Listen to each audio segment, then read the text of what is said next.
They thought she was just the silent wife at home. They thought she didn't know. Tonight, at New York's most exclusive gala, billionaire Alistair L. made the fatal mistake of parading his mistress in front of the world's elite, laughing at the woman he left behind. But he forgot one thing: a woman scorned doesn't just get mad. She gets even. And she doesn't come alone. When the ballroom doors opened, the silence was deafening. Madeleine L. wasn't there to make a scene. She was there to end his career. And the man on her arm, he was Alistair's worst nightmare. This is the story of the ultimate revenge. The grand ballroom of the Plaza Hotel smelled of old money, white truffles, and the distinctive metallic tang of ambition. It was the night of the Silver Horizon Gala, an event where a ticket cost more than most Americans made in a year, and the guest list was curated with the precision of a diamond cutter. Alistair L. adjusted his cuffs. They were bespoke mother of pearl, monogrammed with AS, gleaming under the chandelier light. At 52, Alistair was the picture of American corporate royalty. As the CEO of L Dynamics, a logistics empire that effectively controlled shipping routes from Shanghai to Seattle, he walked with the heavy, assured gait of a man who had never been told no without firing the person who said it. On his arm hung Tiffany Lacroix. She was 24, a former swimsuit model turned brand ambassador, though no one was quite sure what brand she represented other than her own. She was wearing a dress that was less of a garment and more of a suggestion, a crimson slip of silk that clung to her like a second skin, leaving very little to the imagination. It was a stark, intentional contrast to the conservative elegance usually expected at the Silver Horizon. "Alistair, darling," Tiffany purred, leaning into him as cameras flashed like lightning in a summer storm. "Everyone is looking at us. Let them look," Alistair said, a smirk playing on his lips. He took a sip of his scotch, aged 30 years darker than his conscience. "They're looking because they know power when they see it, and beauty." He squeezed her waist, a possessive gesture that screamed ownership. This was his debut with her. For months, the rumors had been whispers in the dark corners of Manhattan supper clubs. Alistair has a new girl. Madeleine is out. The divorce papers are already drafted. Tonight, Alistair wasn't just confirming the rumors. He was broadcasting them. He had left his wife of 20 years, Madeleine, at their estate in Greenwich, with nothing but the staff and her rose garden. He hadn't even told her he was bringing Tiffany. He simply assumed Madeleine would do what she always did: stay quiet, maintain the facade of dignity, and fade into the background. "Mr. L, Mr. L." A reporter from the Post pushed forward, thrusting a microphone toward him. "Is it true that L Dynamics is looking to acquire the Omnitech Group next quarter? And is this the lovely lady we've been hearing so much about?" Alistair laughed, a booming, confident sound. "Business first, gentlemen. L Dynamics is always looking to expand. As for the lady," he looked down at Tiffany, who beamed. "Let's just say I'm entering a new chapter, a more vibrant chapter." The crowd rippled with whispers. "Can you believe he brought her here? Where is Madeleine? Does she know? Look at that dress. It's scandalous." Alistair ignored them all. He spotted Roger Banks, the CFO of Goldman Sachs, and steered Tiffany toward him. This was his night. He was the king of the jungle, parading his prize. He felt invincible. He had the money, the youth on his arm, and the company. Madeleine was a ghost of his past, a woman who wore beige cardigans and discussed literacy programs. She was boring. She was safe. And Alistair was done with safe. "Roger," Alistair boomed, clapping the banker on the back. "You look tired. Market got you down." Roger looked uncomfortable.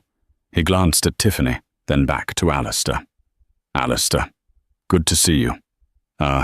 Interesting company you're keeping tonight." "Tiffany, meet Roger," Alistair said, ignoring the tone. "Roger handles my money, so be nice to him." Tiffany giggled, extending a manicured hand. "Nice to meet you, Roger. Alistair talks about you all the time." Roger took the hand limply. "I'm sure. Alistair, have you spoken to Madeline today?" Alistair's smile tightened. "Why would I? She's likely in bed with a book. You know Madeline. She's not built for this world anymore, Roger. She's fragile." "Fragile?" Roger repeated, a strange look in his eyes. He looked over Alistair's shoulder toward the massive double doors at the entrance of the ballroom. "I wouldn't be so sure about that." Alistair frowned. "What are you talking about?" Suddenly, the ambient noise of the room shifted. It didn't stop, it changed.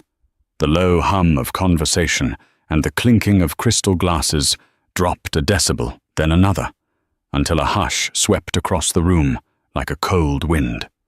The photographers near the red carpet entrance stopped shouting. The flashes stopped popping for a split second, only to erupt into a blinding frenzy 10 times more intense than when Alistair had arrived.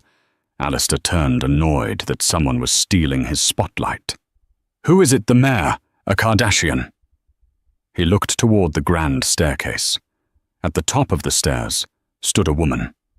For a second, Alistair didn't recognize her. He squinted. The woman was tall, statuesque, wearing a gown of midnight blue velvet that absorbed the light and shimmered like a starless sky. It was cut dangerously low in the back, elegant but commanding hugging curves that he hadn't noticed in years. Her hair, usually tied back in a sensible bun, cascaded in loose, glossy waves over one shoulder. She wore diamonds, not the modest studs he bought her for anniversaries, but a necklace of sapphires and diamonds that looked like it belonged in the crown jewels. It was Madeline. Alistair's mouth fell open. He actually dropped his hand from Tiffany's waist. Madeline L. stood at the top of the stairs, looking down at the crowd, not with fear, but with the imperious gaze of a queen surveying her subjects. Her chin was high. Her eyes, usually soft and yielding, were hard as flint. But that wasn't the shock. The shock was the man whose arm she was holding. He was tall, with salt and pepper hair, cut in a military, precise fade. He wore a tuxedo that cost more than Alistair's car, tailored to perfection. He had a scar above his left eyebrow that gave him a dangerous, rugged look, contrasting with the refined atmosphere. The room gasped audibly. "Is that?" Tiffany whispered, looking confused. "Who is that old guy?" Alistair felt the blood drain from his face. His knees went weak. "That?" Alistair whispered, his voice trembling for the first time in a decade. "That is Madeline Caldwell. Madeline Caldwell, the Wolf of Wall Street. The CEO of Caldwell & Co., the private equity firm that had been ruthlessly acquiring companies and stripping them for parts. He was Alistair's direct rival, a man Alistair had publicly insulted in Forbes magazine only 2 months ago, calling him a vulture with no vision. And now the vulture was walking down the stairs of the plaza with Alistair's wife. Madeline leaned in and whispered something to Madeline. Madeline threw his head back and laughed, a rich, deep sound that carried across the silent room. He patted Madeline's hand affectionately, a gesture so intimate, so comfortable, it suggested they weren't just acquaintances. It suggested they were partners. Alistair felt a surge of nausea. He stepped forward instinctively, fueled by a toxic mix of jealousy and confusion. "What is she doing?" he hissed. "Alistair, wait," Roger Banks warned, grabbing his elbow. "Don't make a scene, not with Caldwell." Alistair shook him off. "That's my wife." He marched toward the bottom of the stairs, dragging a confused Tiffany behind him. He had to reassert dominance. He had to remind Madeline of her place. She was his wife. She belonged in Greenwich, waiting for him to come home, not on the arm of his enemy. As Madeline and Madeline reached the bottom of the stairs, the sea of people parted for them. They stopped directly in front of Alistair. The air crackled with tension. Madeline looked at Alistair. Her gaze flickered to Tiffany, taking in the red dress, the desperate grip on Alistair's arm. Madeline didn't scowl. She didn't cry. She smiled. "Good evening, Alistair," Madeline said. Her voice was smooth like liquid chocolate. "I see you brought a guest." Alistair barked, ignoring the pleasantry. "What the hell is this? What are you doing here? And with him?" He jabbed a finger toward Madeline. Madeline Caldwell caught Alistair's finger, pushing it down gently but with undeniable strength. "Careful with the finger pointing L," Madeline said, his voice a low rumble. "It's rude to point at the new majority shareholder." Alistair froze. "What?" Madeline stepped closer. Her perfume, a scent of jasmine and oud that was entirely new, filling Alistair's senses. "You didn't check the mail this morning before you left for the city? Did you, Alistair?" she asked innocently. "I don't check the mail, the maid does," Alistair snapped. "What are you talking about?" "The board meeting notifications," Madeline said, her eyes dancing with cold amusement. "And the transfer of assets. You see, darling, when you put the Greenwich estate, the Hamptons house, and 40% of your non-voting stock in my name for tax purposes 5 years ago, you forgot one small detail in the bylaws." Alistair's heart hammered against his ribs. "Those are non-voting stocks. You have no power."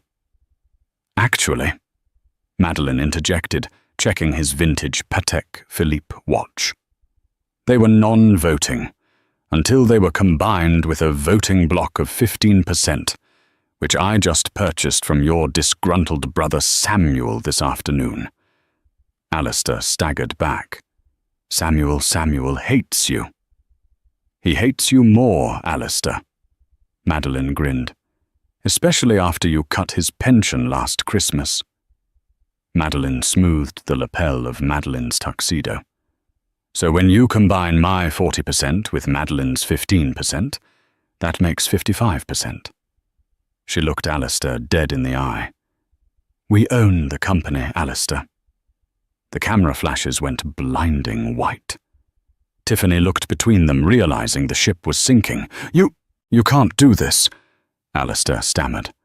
"I'm the CEO. I built this. You built it on my father's connections and my patience," Madeline said, her voice dropping to a whisper that only he could hear. "And tonight I'm taking it back. Enjoy the gala, Alistair. It's your retirement party." Madeline linked arms with Madeline. "Shall we, Dom?" "I believe the champagne is better near the orchestra." "After you, Maddie," Madeline said. They walked past him. Alistair stood frozen, the center of attention for all the wrong reasons. The whispers were no longer about his girlfriend's dress. They were about his demise. "Alistair." Tiffany tugged on his arm. "What does majority shareholder mean? Does that mean we're still rich?" Alistair looked at her, then back at Madeline's retreating figure. He realized with a sinking horror that the game had just begun, and he was already losing.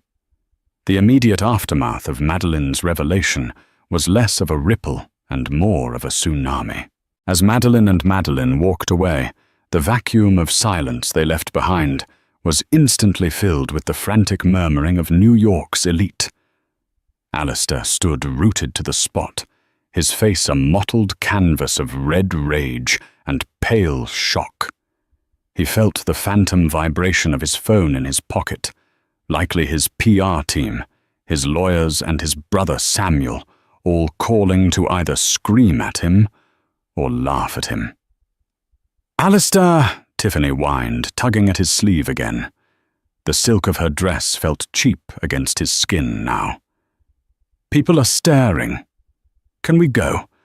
I want to go to the after-party at One Oak."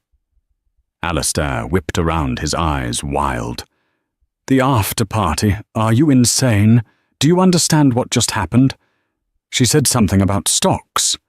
Tiffany shrugged, checking her reflection in the back of a spoon held by a passing waiter. "It sounds boring. You're the CEO. Just fire her." "Fire her?" Alistair let out a strangled laugh that sounded terrifyingly close to a sob. "She owns the majority share, Tiffany. She can fire me." He looked around for an ally. Roger Banks had vanished. The reporters who had been fawning over him 5 minutes ago were now swarming toward the bar where Madeline and Madeline were holding court. Alistair was yesterday's news, and the ink wasn't even dry yet. "Come on," Alistair growled, gripping Tiffany's elbow tight enough to bruise. "We're not leaving. If I leave, I look guilty. I look weak. We're going to fix this." He dragged her toward the VIP section, a raised platform cordoned off by velvet ropes. This was where the real power brokers sat. Usually Alistair held the center table. Tonight, that table was occupied by his wife and his nemesis. As Alistair approached, a burly security guard, one Alistair had employed for 3 years, stepped in front of him. "Mr. L," the guard said, his voice flat. "I can't let you in." Alistair blinked. "Excuse me, I pay your salary, Griggs." "Actually, sir," Griggs said, not making eye contact, "payroll comes through L Dynamics corporate accounts, which are currently under an audit freeze as of 8:00 p.m. tonight. Mr. Caldwell is covering the security detail for the evening." Alistair felt a vein in his forehead throb. "Get out of my way, Griggs, or you'll never work in this city again." From the table behind the ropes, Madeline's voice floated out, smooth and mocking. "Let him in, Griggs. I want to hear what he has to say." Griggs stepped aside. Alistair stormed up the short steps, Tiffany trailing behind him, looking increasingly anxious as she realized the gravity of the situation. Madeline was seated on a plush velvet sofa, a glass of vintage Dom Perignon in her hand. She looked relaxed, regal, and utterly unbothered. Madeline sat on the arm of the sofa, a protective physical barrier between Madeline and Alistair. "You have some nerve," Alistair spat, looming over them. "Humiliating me in public, bringing him." "I learned from the best, Alistair," Madeline said, taking a slow sip of champagne. "You brought her?" She gestured loosely to Tiffany with her glass. "You paraded your mistress in front of the press to humiliated me. I simply balanced the equation." "This is business," Alistair shouted, ignoring the hushed gasps from nearby tables. "You involved my company. That is my legacy." "Madeline, my father's legacy." "Your father," Madeline corrected sharply, her eyes flashing fire, "loved me like a daughter. He told me before he died that you had a reckless streak. He told me to watch the shop if you ever lost your way." She set the glass down with a definitive clink. "Parading a 20-year-old Instagram model while neglecting the merger with Omnitech. I'd say you're lost, Alistair." "I was handling the merger. You were handling Tiffany." Madeline cut in his voice, icy. "I reviewed the deal memos, L. You were about to overpay by nearly $300 million because you were too busy vacationing in Saint-Tropez to read the due diligence reports. Madeline saved the company a fortune by blocking the deal this morning." Alistair froze. "You blocked the Omni deal?" "We blocked it," Madeline confirmed, "and opened negotiations with their competitor, creating a vertical monopoly that actually makes sense. The board loved the proposal. Samuel loved it. "Samuel is a traitor," Alistair hissed. "I'll sue you, both of you. Collusion. Hostile takeover. I'll tie you up in court for decades." Madeline sighed a sound of profound boredom. She reached into her clutch, a small, glittering Judith Leiber bag, and pulled out a folded piece of paper. "I thought you might say that. Do you recognize this Alistair?" She unfolded a photocopy of a document. Alistair squinted at it. It was a prenup amendment. That's the post-nuptial agreement we signed 10 years ago," Alistair said. "When you caught me with the secretary, it protects my assets. Read paragraph 4, subsection C," Madeline said softly. "The public decency and moral turpitude clause. You insisted on it, remember. You were worried I would embarrass you if I ever started drinking like your mother." Alistair's face went grey. He remembered. He had been so arrogant, so sure of his control over her, that he had his lawyers draft a clause stating that if either party caused significant public scandal or reputational damage to the L name, the other party was entitled to an immediate triggering of asset division favoring the injured party. "Bringing a mistress to the Silver Horizon Gala," Madeline said, gesturing to the room full of reporters, "while still legally married, constitutes significant public scandal. You triggered the clause, Alistair. Tonight, you handed me everything on a silver platter." Tiffany, who had been listening intently, suddenly spoke up. "Wait, does that mean he doesn't have the money anymore?" The table went silent. Madeline looked at Tiffany with a mixture of pity and amusement.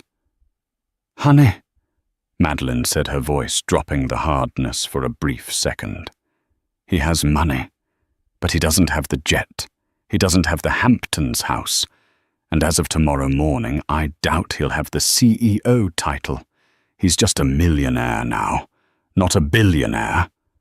Tiffany looked at Alistair. The calculation in her eyes was transparent. She was doing the math. "Alistair," Tiffany said, her voice shrill, "you told me you were the King of New York." "I am," Alistair roared, turning on her. "Shut up, Tiffany." "Don't speak to her like that," Madeline said, standing up. He towered over Alistair. "The girl made a mistake trusting you.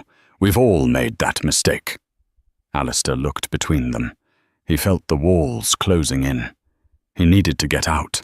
He needed to call his shark of a lawyer Harvey Specter types who could fix anything. "This isn't over," Alistair snarled, pointing a shaking finger at Madeline. "You think you can run a logistics empire? You haven't worked a day in 20 years. You just arrange flowers and host charity teas. You'll run L Dynamics into the ground in a month." Madeline stood up then. She was wearing heels, but she seemed to grow 3 inches purely on willpower. She stepped close to Alistair, invading his personal space. "You think I haven't worked?" she whispered, her voice trembling with suppressed rage. "Who do you think proofread your speeches, Alistair, who charmed the Chinese delegation when you were too drunk to finish dinner in Shanghai? Who advised you to buy the lithium mines in Nevada before the EV boom? You called it pillow talk. I called it consulting." She poked him in the chest. "I didn't just arrange flowers. I arranged your life. And now I'm rearranging it." She turned to Madeline. "I'm tired of this scenery. Take me to dinner somewhere with better company." "Absolutely," Madeline said. He offered her his arm. They walked past Alistair, leaving him standing in the VIP section with a stunned mistress and a security guard who wouldn't look him in the eye. "Alistair," Tiffany said, pulling out her phone. "My Uber is 5 minutes away." "Uber?" Alistair blinked. "We have the limo." "You heard the guard?" Tiffany said, her voice cold. "The account is frozen. And honestly, this is way too much drama for me. I have a brand to protect." She turned on her heel and walked away, the red dress flowing behind her like a warning flag. Alistair stood alone. For the first time in his life, the room wasn't looking at him with envy. They were looking at him with the one thing he couldn't handle: pity. He stormed towards the exit, needing air. He pushed through the heavy revolving doors onto Fifth Avenue. The cool night air hit his face, but it didn't cool his temper. He saw his car, the black Maybach 62S, idling at the curb. His driver, Stevens, was behind the wheel. "Thank God," Alistair muttered. He marched up to the car and grabbed the handle. It was locked. He knocked on the glass. "Stevens, open the door." The window rolled down 2 inches. Stevens, a man who had driven Alistair for 12 years, looked uncomfortable. "I can't, Mr. L." "What do you mean you can't open the damn door?" "I just got a call from dispatch, sir. The vehicle has been recalled to the corporate garage. New policy from the chairman of the board." "I am the chairman." "Not anymore, sir. The memo says the new chairman is Mrs. Madeline L. Caldwell." Alistair kicked the tire, scuffing his Italian leather shoes. "She can't change her name that fast. That's illegal." "I'm just following orders, sir. I have to go. They're tracking the GPS." Stevens rolled up the window. The Maybach pulled away, merging into the yellow river of taxis, leaving Alistair standing on the curb. It started to rain. Alistair L., the titan of logistics, stood on the sidewalk in a tuxedo, getting soaked while tourists gawked at him. He reached for his phone to call an Uber, only to realize he had never installed the app. He didn't know how. He had people for that. As the rain plastered his hair to his forehead, a black SUV pulled up slowly. The window lowered. It wasn't Madeline. It was a man Alistair hadn't seen in years. It was Victor Cray, the ruthless investigative journalist whose career Alistair had ruined 5 years ago with a frivolous lawsuit. Victor held up a camera and snapped a picture of Alistair, wet and miserable. "Rough night, Alistair." Victor grinned, his teeth yellow and predatory. "Going to make a great cover for Vanity Fair next month. The Fall of the House of L. I've already got the headline." "Get away from me," Alistair warned. "Oh, I'm not here to harass you," Victor said. "I'm here to give you a heads up. Madeline didn't just give me the scoop on the company takeover.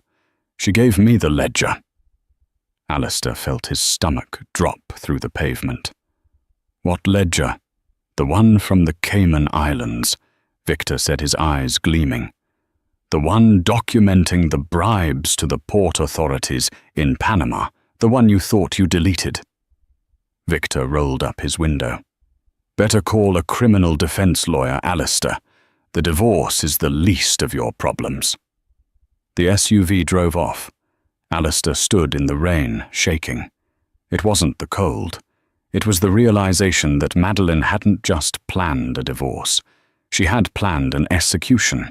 While Alistair was shivering on the wet pavement of Fifth Avenue, Madeline sat in the back of a vintage Rolls-Royce Phantom, gliding silently through the rain-slicked streets of Manhattan.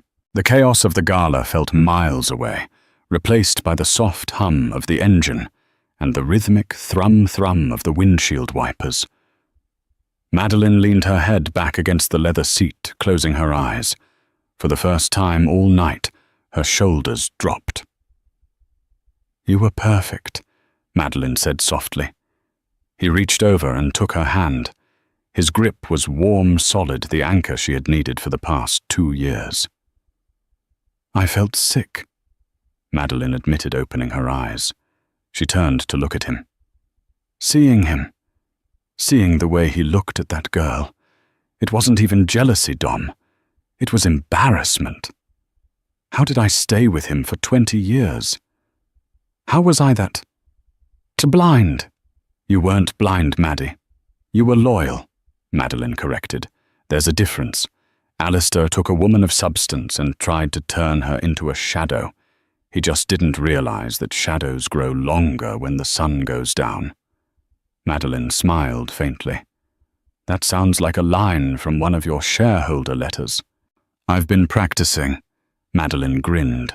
His expression then turned serious. Are you sure about the next step? Once Victor publishes that story about the Panama bribes, there's no going back. Alistair could face federal prison time. L-Dynamics stock will tank before we can rebuild it. Let it tank, Madeline said, her voice hardening. I'd rather rule over the ashes than serve in his palace. Besides, we have the capital to buy back the stock at the floor price. We'll rebuild it the right way. No bribes, no bullying. She looked out the window at the passing city lights. How long do you think it will take him to figure out the safe? Madeline checked his watch. If he's as panicked as I think he is, he's probably breaking the speed limit to get to the Midtown office right now. Madeline was right. Alistair had managed to flag down a taxi by practically throwing himself in front of it. He was soaked, his tuxedo ruined, looking less like a billionaire and more like a crazed wedding guest. El Tower, Alistair barked at the driver. And step on it. Traffic is bad, buddy, the driver muttered. I don't care, drive on the sidewalk if you have to. Alistair's mind was racing. The ledger. Victor Cray knew about the Panama ledger. That black book contained the handwritten records of every illicit payment Alistair had authorized to bypass customs in the colon-free zone. If the DOJ saw that it wasn't just a fine, it was 10 to 20 years for violating the Foreign Corrupt Practices Act. He had kept it in the wall safe in his private office on the 40th floor, a biometric safe. Only he had the fingerprint. Only he had the retinal scan. Madeline couldn't have accessed it. It was impossible. She was bluffing. The taxi screeched to a halt in front of the looming glass monolith of L Tower. Alistair threw a wad of wet cash at the driver and sprinted for the revolving doors. The night security guard, a young man named Kevin, looked up in surprise as Alistair burst in. Mr. Elsa, are you okay? It's late. Disable the elevators, Alistair shouted, storming past the desk. I don't want anyone coming up. No one... He slammed his hand on the elevator call button. The ride up to the 41st floor felt like an eternity. He paced the small metal box, muttering to himself. She's bluffing. She has to be. She doesn't know the code. She doesn't have my eyes. The doors pinged open. The executive floor was dark, silent, and ghostly. Alistair ran down the hallway to his corner office. He fumbled with his keys, unlocked the heavy oak door, and slammed it shut behind him. He didn't turn on the lights. The ambient glow of the city outside was enough. He went straight to the large, abstract painting behind his desk, a pretentious piece he'd paid $500,000 for, and swung it open. The steel face of the safe gleamed in the shadows. Alistair pressed his thumb against the scanner. Beep. He leaned in for the retinal scan. Beep. Authorized. The heavy locking mechanism clanked, and the door hissed open. Alistair reached inside his hand, trembling. He felt around for the leather-bound book. His hand met empty air. No, he whispered. He frantically patted the interior of the safe. He pulled out his phone and used the flashlight illuminating the steel box. It was empty. Wait. Not empty. In the very back, where the ledger used to be, sat a single small object. A tube of lipstick, Chanel Rouge shade 44.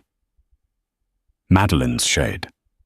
And beneath it, a folded note card on heavy cream-colored stock. Alistair snatched the card, tearing it open. The handwriting was elegant looping script. Madeline's script. Alistair. You always said I had a good eye for detail. Did you know you talk in your sleep when you've had too much scotch? You recited the backup combination code 3 years ago, 040799. Our wedding date. How sentimental. I took the liberty of moving the ledger to a secure location. Don't worry, the FBI will take good care of it. M. Alistair stared at the note, his breath coming in short, ragged gasps. April 7th, 1999. April 7th, 1999. The day they were married. He had set it as the fail-safe code in case the biometrics failed, thinking it was romantic at the time. He hadn't changed it in 20 years. He screamed a raw, primal sound of fury and swept everything off his desk. The crystal lamp, the laptop, the framed photos of himself. They crashed to the floor, shattering. He was exposed. Completely and utterly exposed. His phone rang. It was lying on the floor amidst the broken glass. He picked it up. Caller ID Samuel Eller.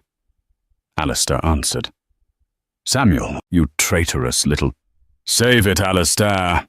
His brother's voice was calm, almost cheerful. I just wanted to make sure you were awake. You have a board meeting at 8 a.m. tomorrow. Mandatory attendance. If you're not there, we vote in absentia. You can't do this, Sam. We're blood. Blood. Samuel laughed darkly. You fired my son last year because you said he lacked the killer instinct. You cut my dividends to fund your mistress's jewelry habit. The only blood involved here, Alistair, is the blood in the water. And the sharks are hungry. The line went dead. Alistair dropped the phone. He sank into his leather chair, the same chair he had sat in, like a king for a decade. Now it felt like an electric chair waiting to be switched on. He looked at the lipstick on the desk. You want a war, Madeline, he whispered to the empty room. I'll give you a war. If I'm going down, I'm taking everyone with me. The conference room at L Dynamics was a masterpiece of intimidation. A 40-foot table made of reclaimed mahogany, floor-to-ceiling windows overlooking Central Park and air conditioning, set to a crisp 68 degrees to keep everyone awake and on edge. At 7:55 a.m., the room was full. The board of directors sat in silence. Usually before a meeting, there was chatter about golf scores or vacation homes. Today, the atmosphere was funereal. Madeline sat at the far end of the table, opposite the chairman's seat. She wore a white power suit, sharp, tailored, and pristine. It was a visual statement. She was the cleansing fire. Madeline sat to her right, his laptop open, reviewing live stock tickers. Samuel L. Alistair's younger brother sat to her left. He looked nervous, but resolved. At 8 o'clock a.m. sharp, the double doors swung open. Alistair strode in. He had managed to clean himself up. He was wearing a fresh charcoal suit. His hair was slicked back, and he had practiced his unbothered face in the mirror for an hour. But his eyes were bloodshot, and there was a tremor in his hands he couldn't quite hide. He walked straight to the head of the table, the chairman's seat. "Good morning," Alistair said, his voice booming. "I see everyone is early. Good. We have a crisis to manage. The stock is down 4% in pre-market trading due to some unfortunate rumors." He reached for the chair to pull it out. "Alistair!" A voice cut through the room. It was Beatrice Thorne, the oldest member of the board, and usually Alistair's staunchest defender. She didn't look up from her iPad. "That seat is for the chairman." Alistair paused, hand on the leather backrest. "I am the chairman, Beatrice." Not as of the emergency resolution passed at 7:30 a.m. this morning. Beatrice said coldly. "We convened early. You were removed for cause." Alistair froze. "Removed? You can't remove me without a hearing." "Clause 12. Samuel piped up, finally looking his brother in the eye. "Gross negligence and moral turpitude." The legal team reviewed the footage from the gala, and the documents Madeline provided regarding the Panama accounts. "Those documents are forged," Alistair shouted, slamming his hand on the table. "This is a coup. It's a hostile takeover orchestrated by my vindictive ex-wife and her lover." He pointed a shaking finger at Madeline. "He's a vulture. He'll strip this company and sell it for scrap." Madeline stood up slowly. He buttoned his jacket. "Actually, Alistair," Madeline said calmly, "my firm Caldwell & Co. isn't buying L Dynamics to strip it. We're taking it private. We're recapitalizing. And the first order of business is cleaning house." Madeline tossed a file folder down the long table. It slid perfectly across the mahogany, stopping inches from Alistair's hand. "That is your severance package. It's modest. Given the pending DOJ investigation, the board felt a golden parachute was inappropriate. We're calling it a tin parachute." Alistair opened the folder. He scanned the numbers. His face went purple. "This is nothing. This is peanuts. I have stock options." "Unvested options are forfeited upon termination for cause," Madeline said. She hadn't looked at him until now. Her gaze was steady, unblinking. "You wrote that rule yourself, Alistair, 3 years ago, to avoid paying the former CFO when you fired him for disloyalty." Alistair looked around the room. 12 faces. 12 people he had dined with, enriched and bullied for years. Not one of them would meet his eyes. They were sharks, and they smelled the blood he was leaking. "You're all making a mistake," Alistair snarled. "You think she can run this? She's a housewife." "She's the majority shareholder," Beatrice Thorne said. "And she has Mr. Caldwell. And unlike you, Alistair, she didn't embarrass us on national television." 2 security guards entered the room. It wasn't Griggs this time. It was 2 men Alistair didn't recognize, huge, silent professionals. "Mr. L," one of them said, "please hand over your access badge and company phone. We will escort you to the exit." "I'm not leaving," Alistair said, gripping the back of the chair. "I built this tower, and now you're trespassing in it," Madeline said. "Don't make them drag you out, Alistair. Have some dignity left, for the sake of the name." Alistair looked at Madeline. He wanted to see triumph in her eyes. He wanted to see gloating. But he saw nothing. Just a blank, indifferent wall. That hurt more than the anger. She didn't hate him anymore. She simply didn't care. Alistair reached into his pocket, pulled out his badge, and threw it on the table. It clattered loudly. "You'll hear from my lawyers," Alistair spat. "I imagine we'll be hearing from your bail bondsman first," Madeline replied softly. Alistair turned and marched out the security guards, flanking him close. As the doors closed behind him, he heard something that cut him to the bone. He heard the board meeting continue. Item 2. Madeline's voice rang out, clear and commanding. "The restructuring of the Shanghai logistics hub." They had already moved on. He was gone, and the world hadn't stopped. 3 days later. Alistair L. sat in a booth at a diner in Queens. It was a place with sticky tables and coffee that tasted like battery acid. He wore a baseball cap pulled low and sunglasses despite the overcast weather. His credit cards were frozen. His bank accounts were under investigation review. He was currently living off a stash of emergency cash he kept in a gym bag, about $50,000. It was a lot for a normal person. For Alistair, it was a week's expenses. He wasn't done. He refused to be done. Across from him sat a man who looked like he was made of beef jerky and bad decisions. His name was Gareth, a private investigator who had been disbarred years ago for wiretapping a senator. "You look like hell, Elle." Gareth grunted, stirring his coffee with a knife. "I didn't hire you for fashion advice," Alistair snapped. "Did you get it?" Gareth slid a USB drive across the table. "It wasn't easy. Caldwell & Co. has cybersecurity that makes the Pentagon look like a public library. But everyone has a weak spot. And Madeleine Caldwell's weak spot isn't money. It's his past." Gareth leaned in. 10 years ago, before he started his firm, there was an incident in Chicago. A harassment claim. It was settled out of court, sealed tight. But I found the woman. Alistair's eyes lit up.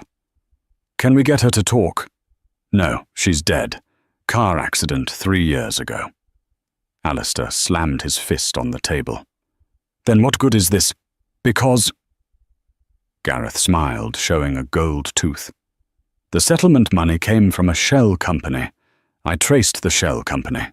It's linked to an account that was used for, let's call it, market manipulation. Insider trading." Alistair grabbed the USB drive. "Proof of insider trading's circumstantial, but enough to trigger an SEC investigation if it lands on the right desk. If Caldwell is under investigation for securities fraud, the acquisition of your company pauses. The board will panic. They might beg you to come back to stabilize the ship." "I need more than circumstantial," Alistair muttered. He stared at the ketchup bottle, his mind twisting into dark corners. "There is another option," Gareth said, lowering his voice. "But it costs extra, and it's messy." "I don't care about messy. I have a contact, a hacker. We don't just find evidence, Alistair. We create it. We can plant a digital trail on Caldwell's server. Make it look like he was stealing corporate data from L Dynamics before the merger. Corporate espionage. That invalidates the deal immediately. Madeleine would look like a fool for partnering with a spy. She'd be forced to step down." Alistair sat back. Planting evidence was a felony. If he got caught, he wouldn't just lose his company. He'd lose his freedom forever. But then he remembered the look on Madeleine's face in the boardroom. The indifference. The way she had discarded him like a used napkin. "Do it," Alistair said. "How much? 50 grand. Cash, up front." Alistair hesitated. That was every cent he had left in the bag. "Do it," Alistair repeated. He kicked the gym bag under the table toward Gareth. "Just make sure it sticks."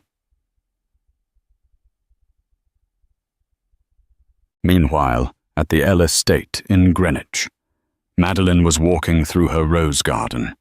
It was the one place she had felt peace during her marriage, mostly because Alistair hated the outdoors and never bothered her there. Madeleine was walking beside her. He had shed the suit for a cashmere sweater and jeans. He looked younger, lighter. "The transition team says the employees are relieved," Madeleine said. "Apparently productivity is up 20%, just because people aren't terrified of being screamed at in the hallways." "It's amazing what treating people like humans can do," Madeleine mused. She stopped to prune a wilting bloom from a white rosebush. "Madeleine, I've been thinking about Tiffany, the mistress. Why? Because she's been calling the office, trying to reach Alistair. Apparently the landlord of the apartment he rented for her is evicting her. He's stopped paying the rent." "Not our problem, Maddie." "I know. But Alistair is desperate. I know him. When he's cornered, he doesn't surrender. He lashes out. And he uses people." Madeleine turned to Madeleine, her expression worried. He'll try to use her, or he'll try to use you. Madeline chuckled. Let him try. My hands are clean. Are they? Madeline asked gently. Dom, you've been aggressive in business. You've made enemies. Is there anything at all, that Alistair could dig up? Madeline hesitated for a fraction of a second. Nothing that isn't buried under 10 layers of concrete. Madeline's phone buzzed. She looked at the screen. Unknown number. She answered. Hello. Mrs. L. A female voice, shaky and tearful. This is Madeline.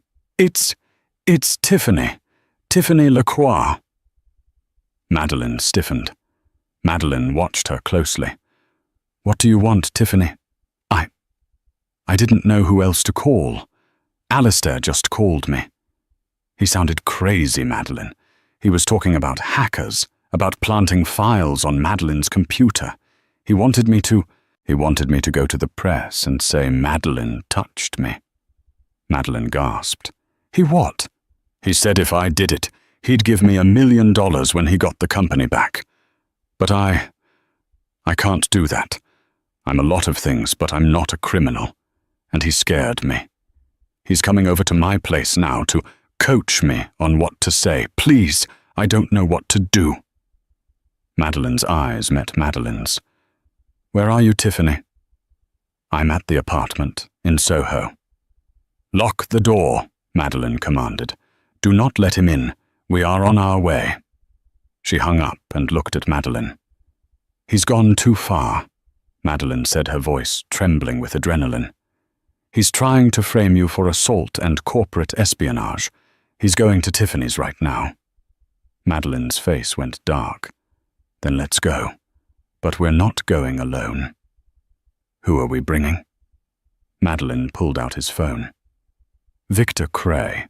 If Alistair wants to write a story, let's make sure the press is there to see the ending.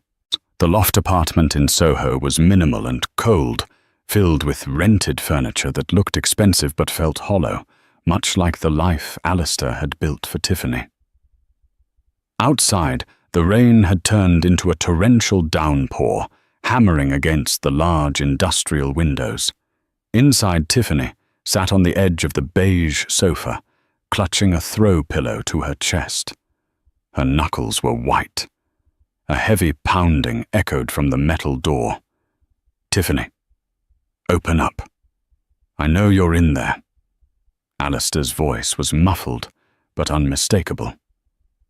Tiffany looked toward the bedroom door, which was slightly ajar. She took a shaky breath, stood up, and unlocked the front door. Alistair burst in like a gust of wind. He was soaked to the bone. His expensive jacket ruined his eyes, darting around the room with the frantic energy of a trapped animal. He locked the door behind him immediately. Why didn't you answer my calls? He demanded, pacing the room. He didn't even look at her. He was looking at the windows, checking for blinds. I was in the shower. Tiffany lied, her voice trembling. Alistair, you're scaring me. You look unwell. I'm fine, Alistair snapped. He grabbed her shoulders, his grip painful. I'm going to be better than fine. We're going to be back on top, Tiff. But I need you to focus. Did you read the script I texted you? The script for the interview. Alistair released her and pulled a crumpled piece of paper from his pocket. I have Gareth setting up a meeting with TMZ tomorrow morning. You're going to go on camera. You're going to cry. Can you cry on command? Of course you can. You're an actress. I'm a model, Alistair. Same thing. He waved his hand dismissively. You're going to say that Madeline Caldwell cornered you at the gala, that he made inappropriate advances, that he threatened your career if you didn't sleep with him. Tiffany took a step back. But that's a lie. He didn't even speak to me. He was actually kind. Who cares if it's a lie? Alistair hissed, stepping closer. It's leverage. Once the accusation is out, the board will have to suspend him pending an investigation. The stock will plummet. I'll swoop in as the savior to stabilize the company. I'll get my chair back. And you—" He smiled, but it didn't reach his eyes. "You'll get the penthouse. The real one. Park Avenue." "And if I don't?" Tiffany asked quietly. Alistair's face hardened. The charm evaporated, leaving only the ugliness of a desperate man. "If you don't," he whispered, "then you're on the street. I'll make sure you never book a job in this city again. I'll tell everyone you were the one who leaked the company secrets. I'll ruin you, Tiffany. I made you, and I can break you." He reached into his pocket and pulled out a thick envelope. "Here. 10,000 cash, a down payment. Do the interview, and you get another $1 million when I'm reinstated."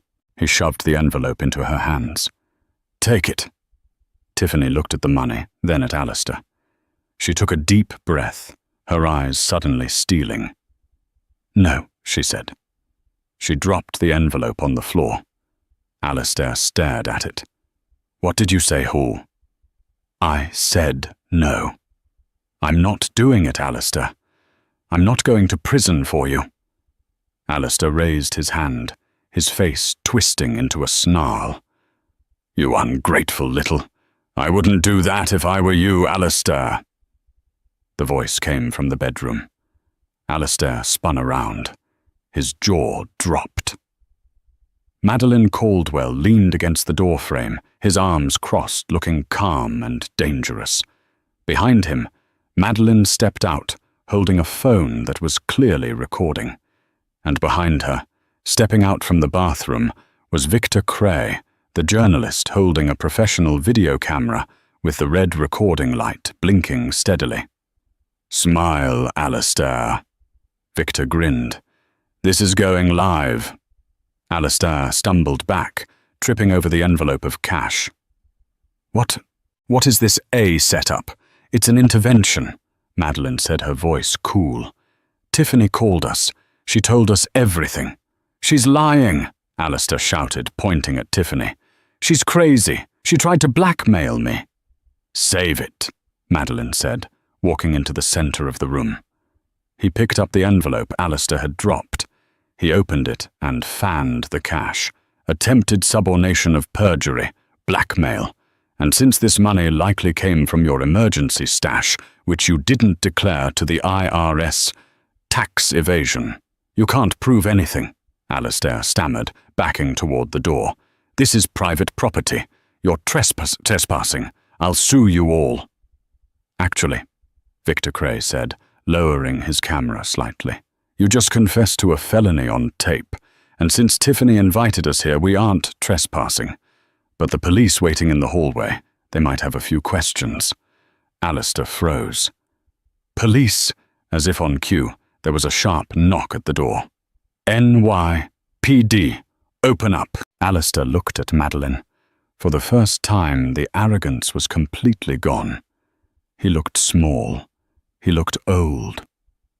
"Maddie," he pleaded, his voice cracking.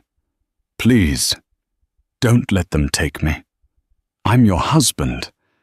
We were married for 20 years. Doesn't that mean anything?" Madeline looked at him, really looked at him one last time. She remembered the years of neglect, the gaslighting, the humiliation at the gala, and finally his willingness to destroy an innocent young woman just to save his own ego. "It meant everything to me, Alistair," she said softly. "That's why this has to happen.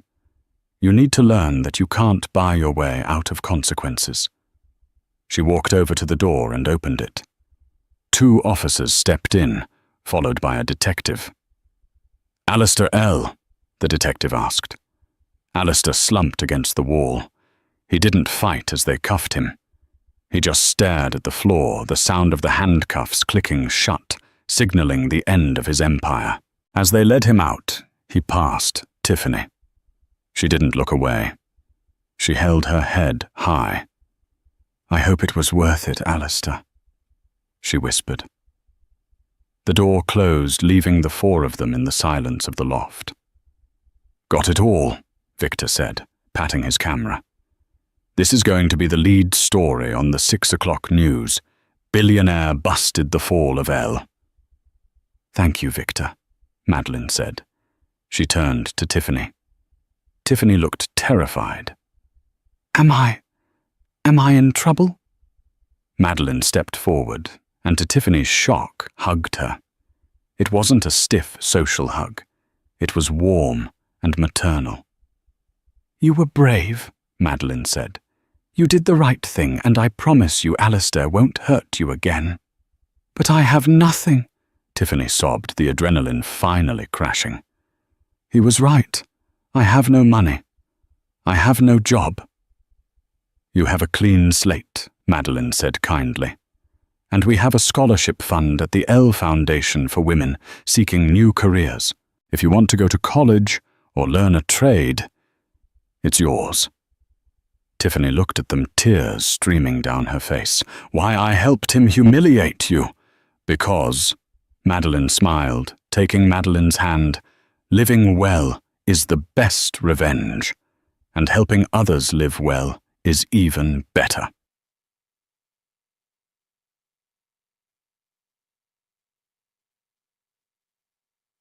The headline in the Wall Street Journal declared Elle Dynamics reaches record high under new leadership. Beneath it, a photograph showed Madeline Elle and Madeline Caldwell ringing the opening bell at the New York Stock Exchange, calm, confident, unstoppable. Alistair Elle never saw it. He sat in the quiet library of Otis Bantam Correctional Center, waiting for his sentencing. His empire was gone, his fortune seized his future, reduced to plea negotiations and regret. New York had already forgotten him. What was once a scandal was now just a case study. High above the city, sunlight filled the boardroom of Elle Tower. Blueprints and reports covered the table. At its head sat Madeline, composed and attentive. "Q3 profits are up 15%, Samuel announced. "The merger cut delivery times in half. Employee profit sharing is approved," Madeline added. "Morale is at an all-time high." The meeting ended early laughter following the departing board members. Madeline lingered by the window. "I wasted years making myself smaller," she said quietly. "Now I finally feel awake."